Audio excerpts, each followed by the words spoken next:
Hey,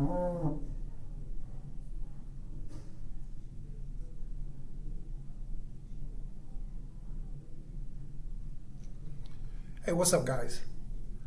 Welcome to Mount Fitness MBS Ministry, where I am your host, Brother Minister Mongoose, and where this ministry is all about living and promoting a holistic mind, body, and spirit path to health and wellness and to life overall. And where this ministry puts a premium emphasis on assisting this group of people that the Bible refers to as the have-nots. I'll mention some services that are provided by this ministry to help strengthen, nourish, and revitalize the mind, the body, and the spirit towards the end of the video. And then I'll also touch a little bit more on the group of people called the have-nots at some point in the video. But right now, at this point, we want to get started in today's message, man, because this today's message it's a very important message. Not saying that the other ones aren't, but if you're watching this, you really need to hear this, because I use the term life in the land of death. We're going to be talking about what that means, but you carry it. You carry life. You really do. I mean, if your heart is in the right place, you don't have to be perfect. You just have to be whole, in the sense that you're trying to work on your mentality, your physicality, your spirituality, and being at your best, and knowing and trusting that you being at your individual best in those areas is going to guide your footsteps and your paths in life. Your jobs, your career, your conduct, your attitude, the people you trust, the people you don't trust, the people you include, the people you don't include, and so forth and so on. If that sounds like you are about self-improvement holistically, taking care of your physical vessel, paying attention to your thoughts and your mannerisms, researching the things that you believe, and using your mental creative faculties, working on yourself either from a religious standpoint, a scientific standpoint, a philosophical standpoint, working on yourself to make sure that your spirit man or woman remains active, vibrant, healthy, strong, continually growing and evolving. If you're committed to being at your best in these days and times, yes, you carry life. And when I say being at your best, I think it's safe for me to presume that you know that I'm not talking about as far as dotting the I's and crossing the T's when it comes to what society says your best looks like, or what your parents or your children or your spouse said. Being at your best. It's not about competing with somebody else. It's not about showing off. It's not about becoming arrogant and egotistical. It's about, because again, if you're at your best, you don't even fall into arrogance. You may be there now, or someone may be there now, but if they start working on themselves to be their best, then things like just being rude and arrogant and egotistical and all those different things, being a fake, phony human being, those things eventually are overcome when one is committed to being at their best. When one is committed to being at their best, they don't need to have to be here where society said they should be. They just have to be whole, in the sense that they're trying to be at whatever level they are, trying to be the best at that level, and continuing to grow and evolve and commit to a higher next level. That's all. So they don't have to be here in order for them to be happy and full of joy and full of faith and full of hope and love. And it also means that if someone is, wherever you are on the pendulum, if you're what we would call doing not so great, you don't get bent out of shape. You don't fall into despair. You don't start finger pointing and blaming others. You just accept the fact that that's where you are, but you can look yourself in the mirror saying you're giving it your all, continually, constantly, diligently, vigilantly, to determinedly. You're giving it your all to grow and to evolve and to grow beyond whatever level that is. You don't fall into hatred. You don't fall into despair. These are just some indications that you carry what we call life. I'm going to be breaking down and mention a little bit more exactly what that is, but I've just kind of greased the tracks for that. You carry life. Real life. Not political life, not religious in and of itself life, not politically correct life, not... You carry life because, and let's just start to get into it, because everything about you is alive in the sense that it's real, it's genuine, it's whole, it's organic. Nothing about you is deceptive. Not saying we're perfect, but you're not a deceptive person. You're not a fake, disingenuous person. You don't operate from hatred and love and vitriol and jealousy. You operate from life. Things like love, compassion, mercy, strength, courage, boldness, forgiveness, tolerance, wisdom, peace, joy. Again, you may not be, and I may not be, we all have work to do, but this is the apex of, as at the risk of redundancy. We don't have to be perfect, we just have to be whole. We have to continue to push and strive to embody these things to the best of our God-given ability every minute, every moment, every situation, every circumstance, every person that we come across, whatever.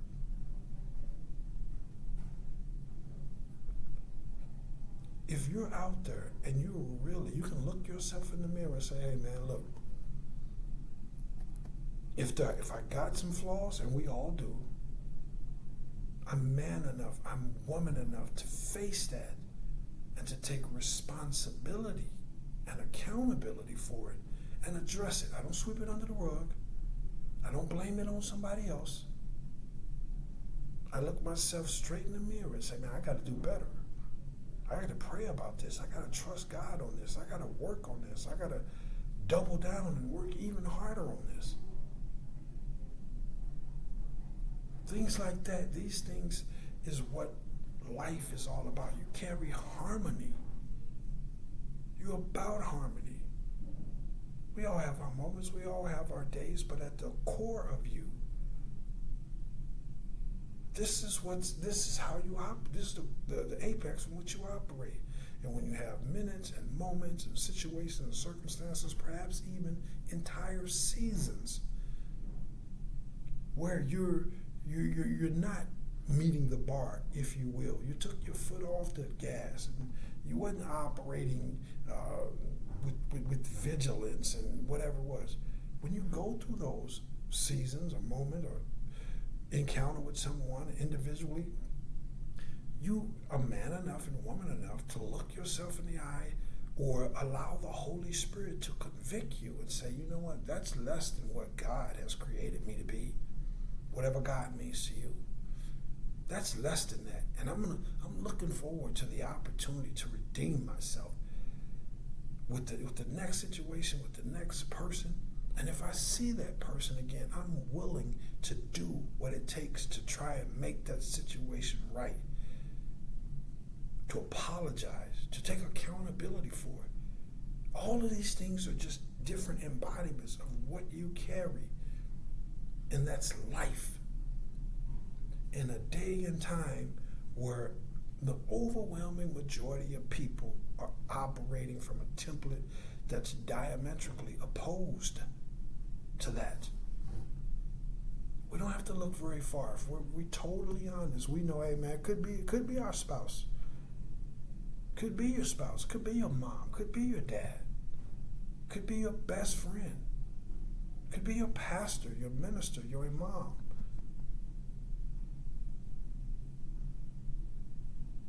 And if it's not none of them, thank God that you're blessed and you can honestly say that it's not any of them, but you still don't have to look very far because you can walk to your mailbox. Maybe it's your neighbor. You can go to the gas station. I just use a word that flows with it. It's the clown at the gas register. I'm sorry, at the cash register, the gas pump.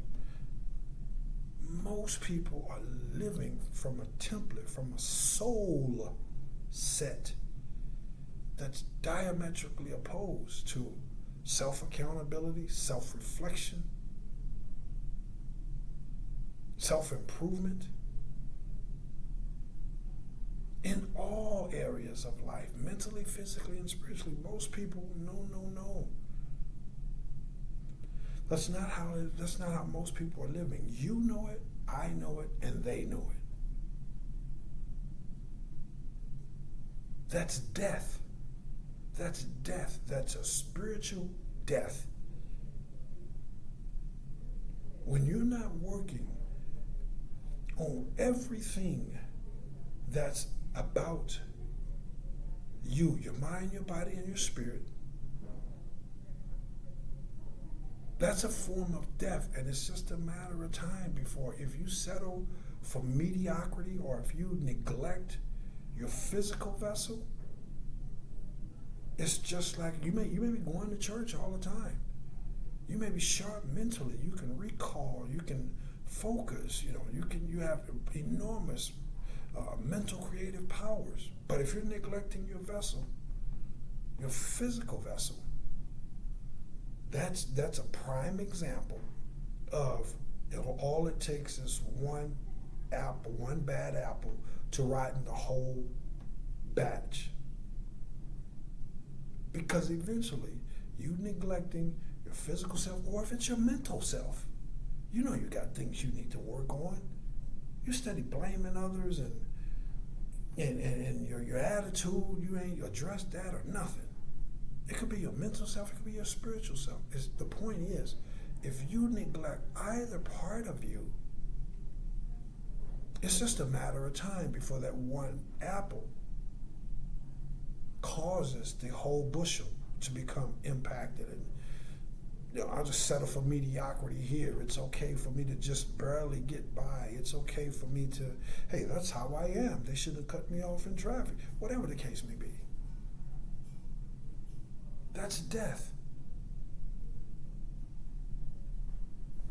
You carry life.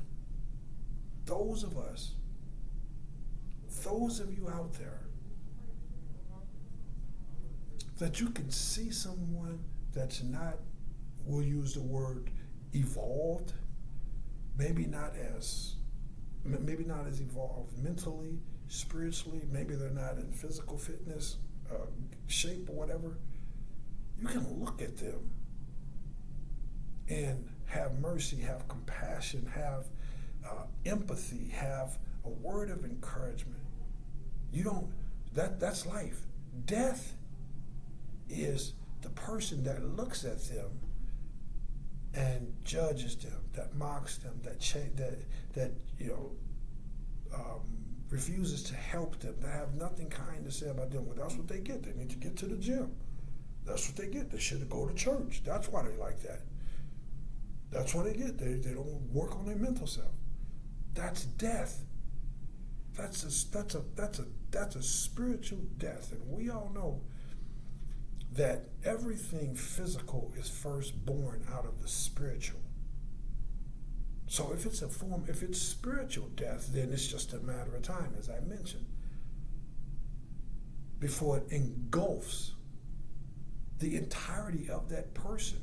Maybe they don't go out and shoot up the liquor store or shoot up a church or the office place. Maybe they don't do that, but they become so disgruntled. You can't look at them and say anything kind to them. They won't help nobody. They're too, hey, it's about me and people like me and people about my religion. They're selfish, mean-spirited. Come on. This is how most people live. Most people are operating from a template of death. And you carry life.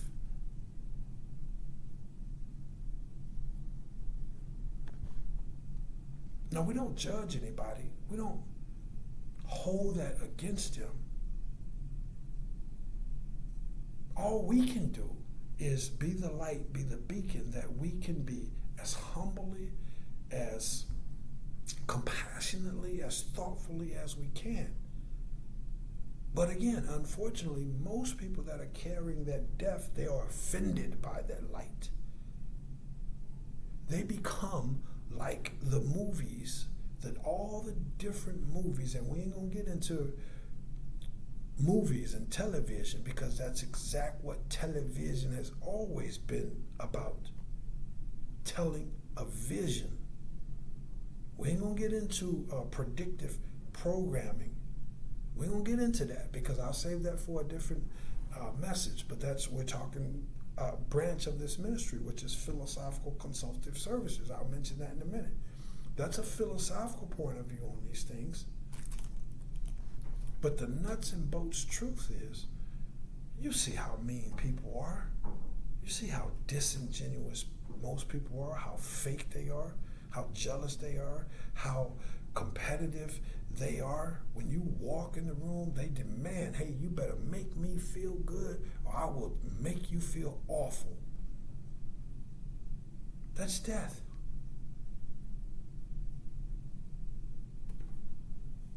That's death. The excuse finding. Hey, I'm in this situation because him, her, or them, or that. No accountability. That's a form of death.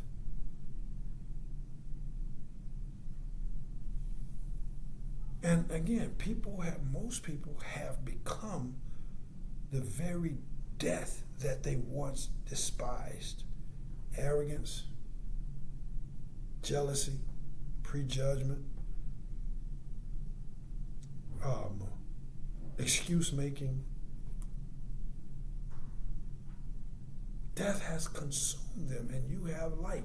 And when you show up, you trigger people, just like the movies with the different Walking Deads. The people that have that life that hasn't been contaminated, that hasn't been infected, when they show up, it triggers everybody. They don't have to do anything but show up. This is what you carry. This is why people look at you that way. You must know this. You must KNOW this. Because the enemy would love to get you to think that it's you.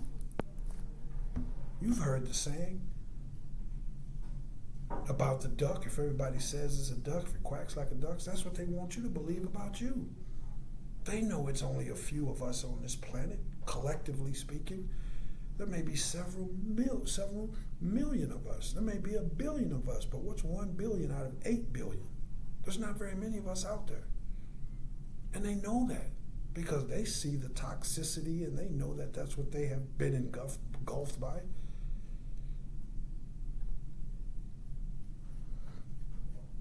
You trigger them. All you did was showed up. But if you don't know that, they'll try to break you straight down the middle and get you to thinking that just like that duck, hey, look, everybody says you look like a duck or whatever it is. They said you look lame. They said you look arrogant. They say you look defeated, whatever.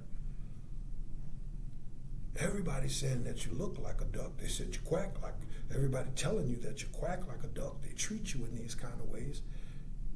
You're a duck. They want you to believe that, but the devil is a lie. You have life and you know it. And they know it. It's evident. All you have to do is walk in the room and you can sense how people respond to you.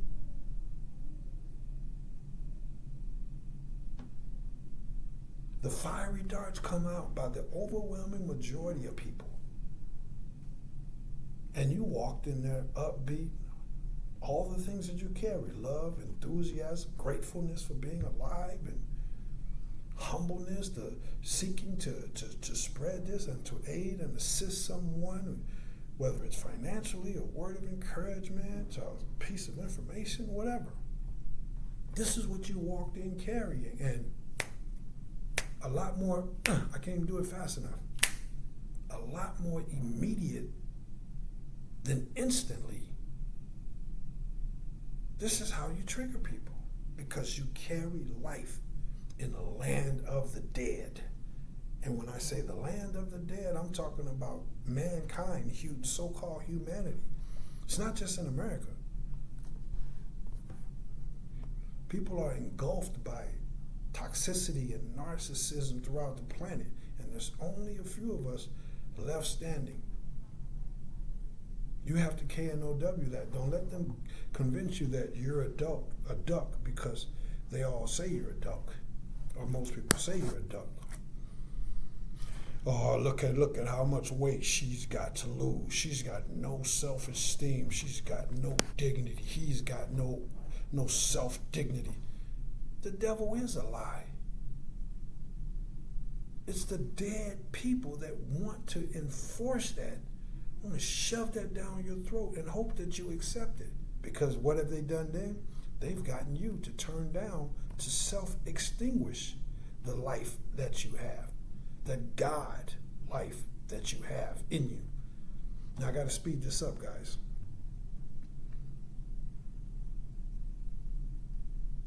I'm going to give an example.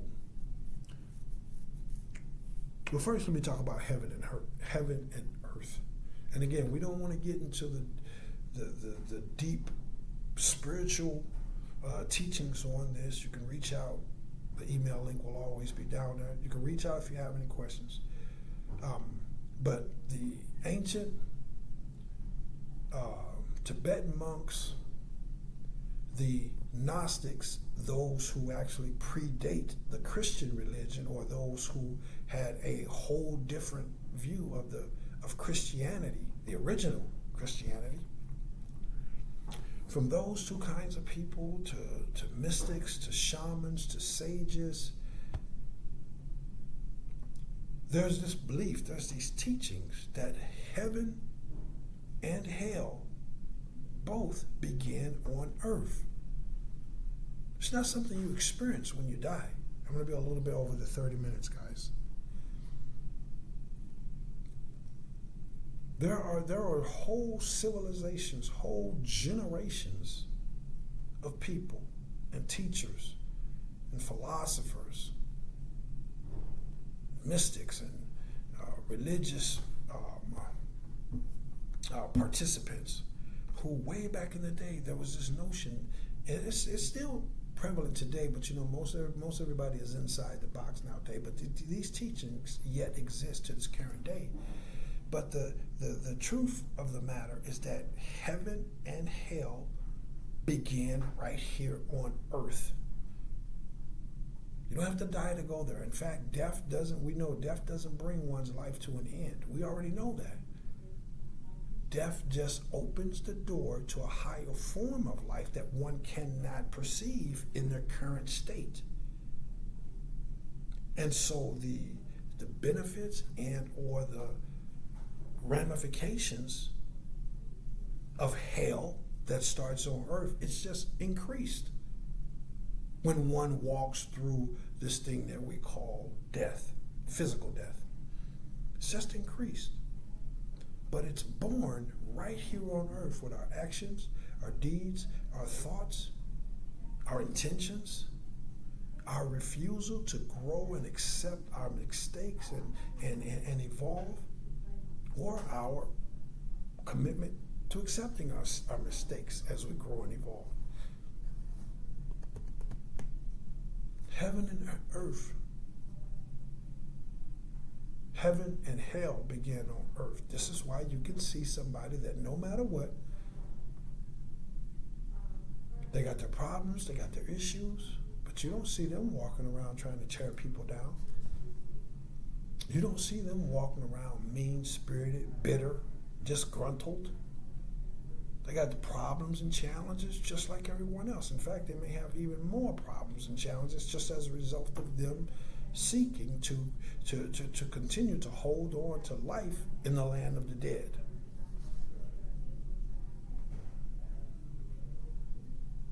You always see them You never see them bothering anybody, but everybody seems to be bothered by them.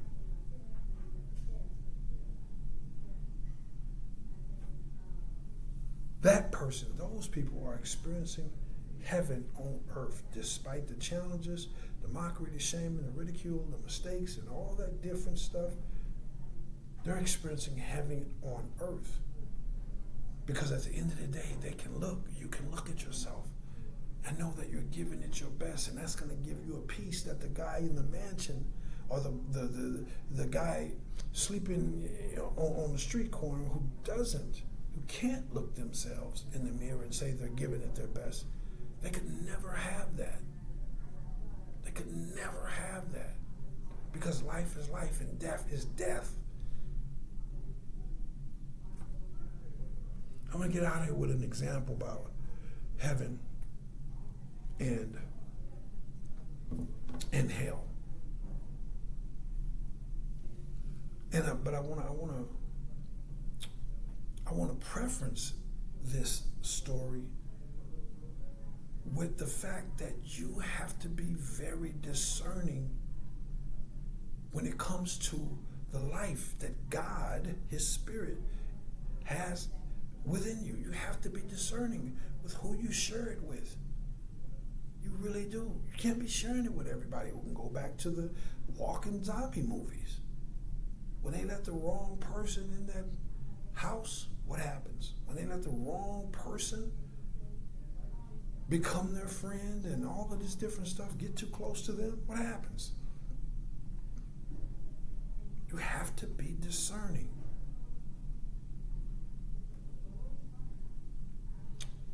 So, here's a good example of hell. And you could extrapolate this out or use your imaginative faculties to apply this to any situation or circumstances, whether it's physical fitness, financial increase or lack thereof, having a positive attitude, business, careers, relationship. It's interchangeable. Heaven and hell, this example that I'm about to get, it's interchangeable.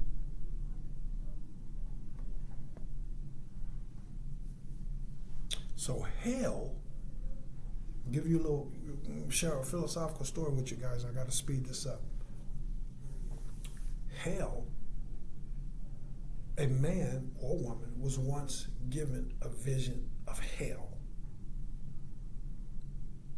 And this vision of hell, they walked into a room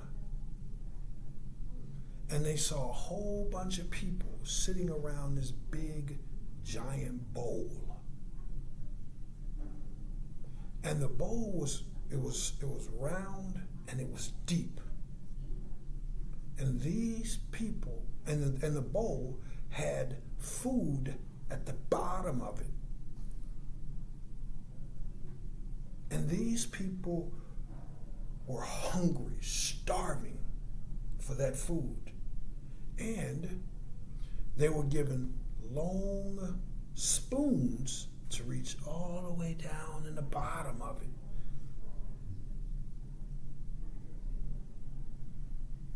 Okay? Now, what happens? This is hell. They used their spoons, they could reach the food, but when they brought it up, the spoon was way too low for them to bring it to their mouth, for them to eat.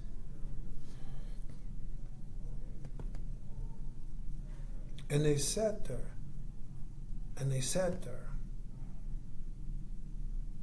until eventually they just starved to death. Slowly. Well, we know what takes place if a person literally starves to death. That's got to be a very agonizing thing. They watched each other die, one after the other. That's death. Hell was when the guy or the woman was same situation, same circumstances. And they decided, after they reached down there and they couldn't get the spoon to their mouth, they decided, hey man, you know what?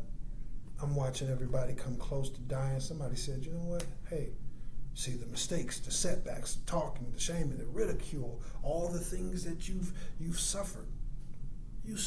Someone still decided, because a guy or a girl was just as hungry as everybody else. He decided, you know what? I'm not going to let this happen. They reached down there, got a spoon of food, and held it across to the guy or the girl that was on the other side of the bowl. And then someone else did the same thing to the guy and the girl on the other side of the bowl. And the guy or the girl on the other side of the bowl reached down and gave them a spoonful. And them a spoonful. And everybody fed each other directly across a cattle corner. Everybody got fed, and everybody fed everybody. That's heaven. That's heaven.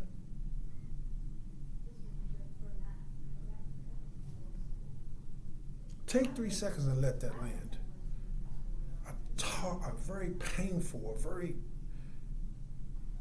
bitter and arduous, slow death, when all people had to do was reach out and forget themselves for a moment.